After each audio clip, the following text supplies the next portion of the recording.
Hello tout le monde, c'est Raph. Aujourd'hui on se retrouve pour une nouvelle vidéo. Comme vous l'avez vu dans le titre, eh bien ça y est, je déménage à Osaka, je quitte Tokyo pour Osaka.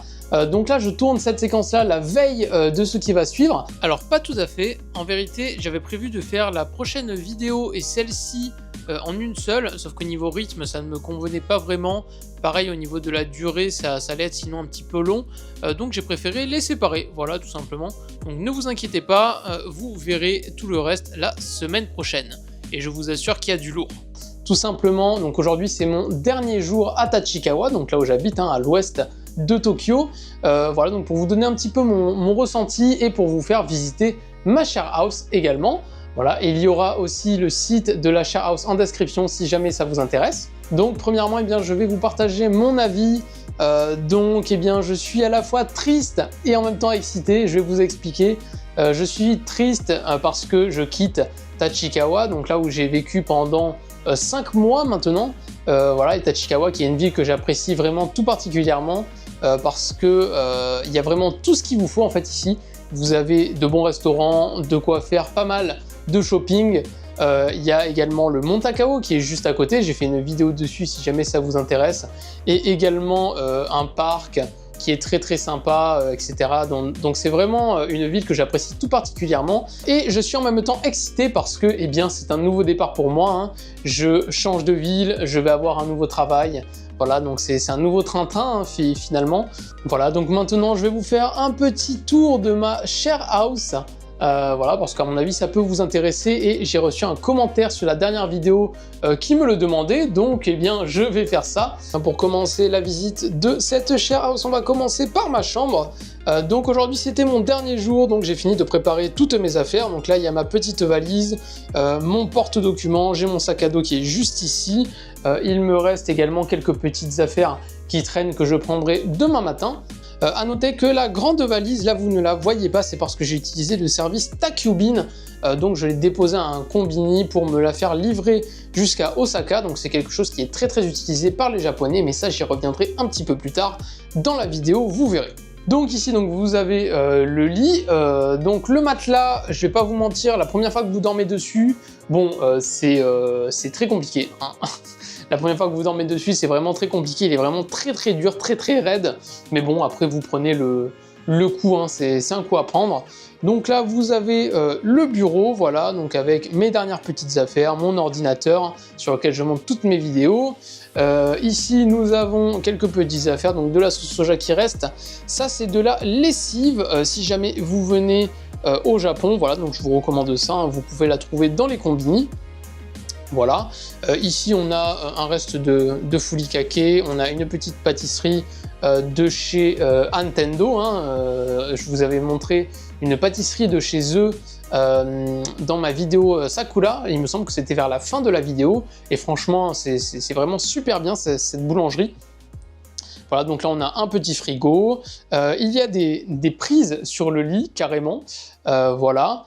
Et ici, alors on pourrait se dire que c'est un balcon, mais bon, c'est rien d'incroyable. J'ai une petite anecdote d'ailleurs. Bon, voilà, donc c'est rien d'incroyable. On a vraiment une superbe vue sur les climatiseurs de l'autre côté. Donc j'ai une petite anecdote d'ailleurs. Pendant, alors il me semble que c'était il y a à peu près 2 mois. Là vous voyez qu'il y a des traces de pas. Je vais vous expliquer. Il y a 2 mois, il y avait donc en fait toutes les évacuations d'eau que vous voyez là donc étaient bouchées. Donc il y en a une ici et il me semble qu'il y en a 2 ou 3 autres sur le reste du toit. Et donc le niveau de l'eau était vraiment très haut. Il y avait de l'eau qui rentrait dans les climatiseurs ici. Donc je peux vous dire que moi j'étais pas vraiment hyper serein parce que ça peut causer des problèmes électriques, et puis même de l'eau dans les climatiseurs, même si ça les flingue pas électriquement, je pense que l'humidité ça doit pas trop apprécier. Voilà, mais le niveau était vraiment énorme, ça devait être allé à peu près à 10 cm, quoique 10 cm j'abuse peut-être un petit peu, mais en tout cas c'était entre 5 et 10 cm, et donc du coup j'ai réglé le problème tout seul, donc j'ai demandé des bottes à mes colocs, ça m'allait trop petit, on aurait dit que je marchais sur des talons et tout, c'était n'importe quoi. C'est pour ça d'ailleurs que vous voyez des petites traces ici, et donc on peut dire que finalement eh bien j'ai sauvé les climatisations de la share house, on peut dire ça comme ça. On va fermer parce que là il fait vraiment très chaud aujourd'hui, très humide. Donc après j'ai envoyé un mail, bien sûr. Mais voilà, donc c'était vraiment la petite anecdote.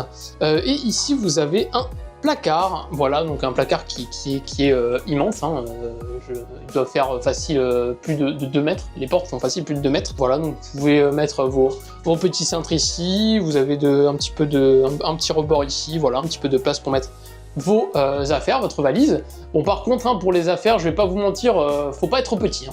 Faut pas être petit si vous voulez les mettre là-haut. Et donc après, eh bien pour mettre vos habits et vos vêtements, donc là vous avez le lit et vous avez eh bien tout simplement des tiroirs sous le lit. Donc il y en a 3 et vous avez aussi un petit meuble ici sous le bureau. Donc là, eh bien, ça peut paraître un petit peu petit, hein, bien sûr, pour 12 mètres carrés, mais après, c'est un lit de place, hein, en vrai. Et donc là, eh bien, on va aller dans la share house. Donc je vais essayer de ne pas faire trop de bruit si jamais il y a du monde. Bon, bien là, eh bien, nous voilà dans le couloir de la share house, là où il y a toutes les chambres. Donc moi, j'étais à la chambre numéro 312, voilà. Donc si vous venez dans cette share house et que vous venez à la chambre 312, eh bien, n'hésitez pas à me le faire savoir. Donc là, nous avons encore une fois le couloir avec toutes les chambres. Voilà. On a un petit tableau d'affichage. Voilà, on a un aspirateur ici, il y en a un de l'autre côté aussi. Et donc là, on arrive dans le salon. Voilà, donc un espace assez cosy, très très sympa. Voilà, hein, c'est assez sympa. Bon, hein, bien sûr, c'est pas forcément la meilleure share house qu'on aura vue, hein. Ça c'est sûr, hein, même au niveau de la climatisation, bon là je sais pas si on peut le voir, il y a un genre de film.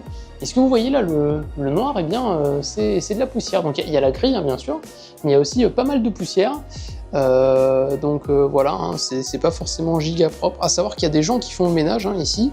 Je crois que c'est 1 fois par semaine, mais bon, même au début quand je suis arrivé, je vais pas vous mentir, je faisais le ménage moi-même dans toute la share house. Mais bon, hein, je voyais que personne ne suivait, donc bon, voilà. Donc là on a toutes les poubelles, hein, vous connaissez le Japon, hein, on a le verre, les canettes en aluminium, les bouteilles en plastique, ah ben elle a été vidée en plus. Ici on a recyclable, donc le plastique recyclable, et là donc là c'est l'équivalent de notre poubelle noire. Voilà, d'ailleurs ils ont ajouté des petits trucs à détecteur de mouvement pour que ça s'ouvre tout seul. Bon, je vois pas trop l'utilité, mais bon. C'est un peu gadget, je trouve, hein, à part si jamais vous n'avez pas de pied pour ouvrir, mais bon. Voilà, hein, c'est vraiment un peu gadget. Ici on a donc tout ce qui est donc, le tiroir à couvert qui ne tient pas vraiment. Ici on a donc le micro-ondes, on a les 2 cuiseurs à riz. Voilà, de petits fours, un petit toaster. On a ensuite une magnifique vue sur Tachikawa. Voilà, bon, c'est une petite vue, hein, c'est pas grand chose. On a juste à côté 2 cuisines. Donc on a un set de plaques ici, on en a un autre là-bas, pareil pour l'évier. Voilà, avec un petit espace ouvert, donc ça c'est assez sympa, un petit comptoir. Voilà, donc là on retourne sur le coin un petit peu cosy, assez sympathique. Ici on est à l'entrée de la share house, voilà, donc on a encore une fois quelques petites informations, voilà, si jamais vous venez ici, donc voilà, on a le nom de la share house, Tachikawa Ekimae. On a ensuite ici la partie douche avec un autre miroir, un grand miroir, on a 3 lavabos. Bon voilà, hein, pour ceux qui disent hein, que les japonais, parce que là il y a quasiment que des japonais dans la share house, hein. Pour ceux qui disent que les japonais sont très très propres, bon, voilà quoi. Ça dépend, faut pas faire d'un cas une généralité. Voilà, donc là on a une petite douche, voilà, donc ce qu'il y a de plus classique, hein, très très sympathique. Ici on a la même chose, mais avec un bain, voilà.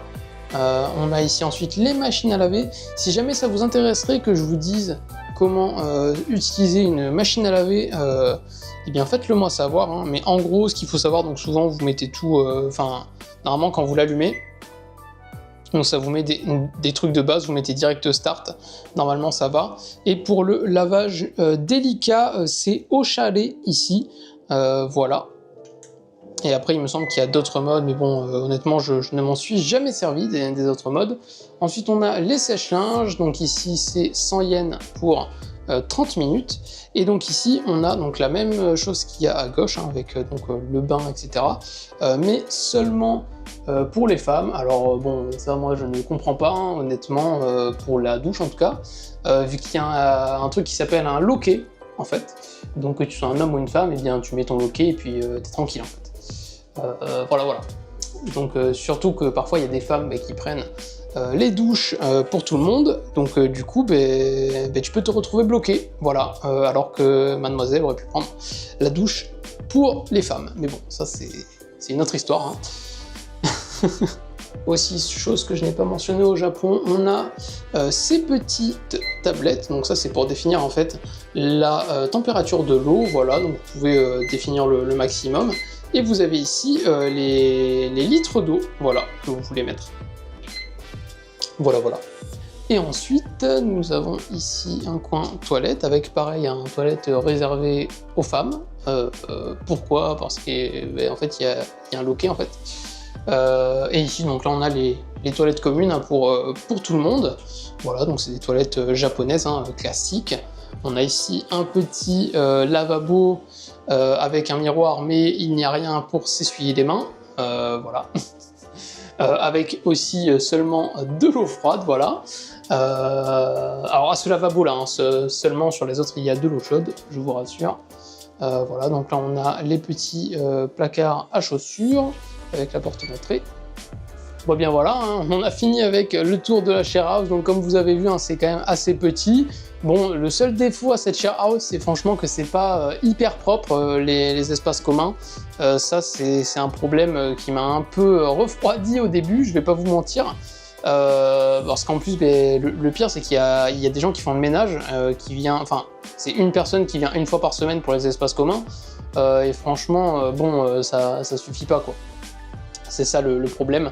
Au début, quand je suis arrivé, même je m'étais mis à faire le ménage moi-même dans toute la share house, parce que c'était vraiment bâclé en fait. Sauf que personne ne suivait, voilà. Donc j'étais le couillon qui fait le ménage pour tout le monde, hein, excusez-moi du terme, hein, mais bon, il faut employer les termes au bout d'un moment. Donc c'est le seul défaut, on va dire. Après moi, je passais vraiment très peu de temps dans les espaces communs. Mais voilà, donc c'est un truc à garder à l'esprit si jamais vous venez ici, mais bon, on s'y fait, il y a pas mort d'homme non plus. Moi après, on dit souvent que je suis un peu maniaque, bon, moi je dis qu'il y a des gens qui devraient l'être plus, parce que là, vous l'avez vu, hein, c'est pas non plus incroyable, hein. Donc j'espère que ce petit tour de share house vous a plu, et si la personne qui m'a demandé le tour de la share house se reconnaît dans la vidéo, et bien qu'elle n'hésite pas à se manifester en commentaire, ça me ferait hyper plaisir. Voilà, et bien sûr je vous mets le lien de la share house en description, je vous assure qu'elle est très bien placée, et ça c'est vraiment un très bon avantage qu'elle a. Donc voilà, donc sur ce on se retrouve demain pour le départ pour Osaka, voilà le grand départ, et je dirai au revoir du coup à cette share house et à cette magnifique ville qui est Tachikawa, mais bon, j'y reviendrai au cours de l'année quand mes parents viendront au Japon. Donc et bien sur ce, moi je vous dis à demain matin pour le grand départ.